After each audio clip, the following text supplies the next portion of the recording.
सभी श्रोताओं को हमारी ओर से गणेश चतुर्थी की ढेर सारी शुभकामनाएं। दोस्तों, आज अश्विन माह के कृष्ण पक्ष की चतुर्थी है, जिसे हम विघ्नराज संकष्टी चतुर्थी के नाम से जानते हैं। मान्यता है कि इस दिन भगवान गणेश का विधि विधान से व्रत और पूजन करने से भक्त को बहुत सारे कष्टों से मुक्ति मिलती है। और आज तो दिन भी बुधवार है, जो कि गणपति का है, तो इस दिन व्रती को संपूर्णतः व्रत करने से कई गुना फल ज्यादा प्राप्त होता है। इस दिन गणेश जी की कथा का पाठ करना और भी शुभ माना जाता है।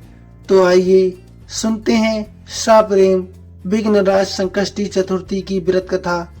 दोस्तों, इससे पहले वीडियो को लाइक शेयर अवश्य कीजिए। यदि आप चैनल पर नए हैं तो सब्सक्राइब भी कर लीजिए, आपका बहुत धन्यवाद होगा।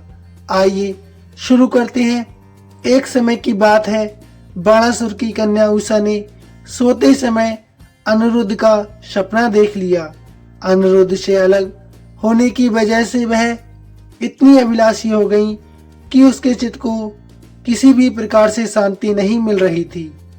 उसने अपनी सहेली चित्रलेखा से त्रिभुवन में रहने वाले सभी लोगों के चित्र बनवाए। जब चित्र में उसने अनिरुद्ध को देखा तो कहा, मैंने उस व्यक्ति को अपने सपने में देखा था, इसी के साथ मेरा विवाह हुआ था। उसने अपनी सहेली से कहा कि हे सखी, ये व्यक्ति जहाँ कहीं भी हो, इसे ढूंढ कर लाओ, अन्यथा मैं इसके वियोग में अपने प्राण त्याग दूंगी। अपनी सखी के कहे अनुसार चित्रलेखा अनेक स्थानों पर खोजती द्वारका नगरी पहुंच गई। चित्रलेखा को राक्षसी माया का ज्ञान था। उसने वहां अनिरुद्ध को पहचान कर उसका अपहरण कर लिया और रात के समय में पलंग सहित अनिरुद्ध को उठाकर वह बाणासुर की नगरी में ले गई। इधर प्रद्युम्न पुत्र शोक के कारण असाध्य रोग से ग्रसित हो गया।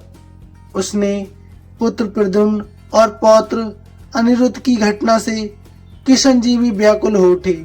रुक्मणी भी दुखी होकर बिलखने लगी और खिन्न मन से किशन जी से कहने लगी, हे नाथ, हमारे प्रिय पौत्र का किसी ने हरण किया है या वह अपनी इच्छा से कहीं चले गए हैं। मैं शोकाकुल हो रही हूँ। आपके सामने ही अपने प्राण मैं त्याग दूंगी। रुक्मणी की बातें सुनकर श्री कृष्ण जी यादवों की भाषा में उपस्थित हुए। वहां उन्होंने लोमेश ऋषि के दर्शन किए। श्री कृष्ण ने सारी घटना ऋषि को सुना दी। श्री कृष्ण ने रोमेश ऋषि से पूछा, हे मुनिवर, हमारे पौत्र को कौन लेकर गया है, या कहीं वह स्वयं ही तो नहीं चला गया है? उसकी माता पुत्र वियोग के कारण बहुत दुखी है।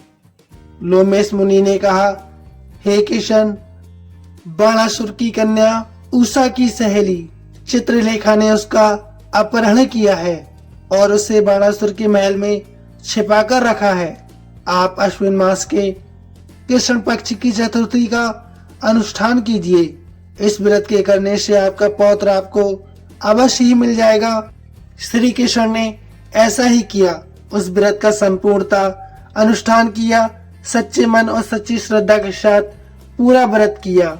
व्रत करने के पश्चात भगवान श्री कृष्ण ने बाणासुर को परास्त कर दिया। भगवान कृष्ण ने बाणासुर की सहस्त्र भुजाओं को काट डाला। ऐसी सफलता मिलने का कारण केवल व्रत का प्रभाव ही था।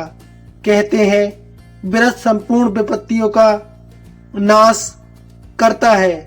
इस व्रत की महिमा का वर्णन बड़े बड़े विद्वान भी नहीं कर सकते हैं। कहा जाता है गणेश जी की प्रथम पूजा इसीलिए की जाती है ताकि किसी भी कार्य में कोई विघ्न ना पड़े। इसलिए आपको विघ्नराज संकष्टी चतुर्थी व्रत कथा कैसी लगी, प्लीज कमेंट में अवश्य बताइए। साथ ही लिखिए, जय गणेशाय नमः। धन्यवाद।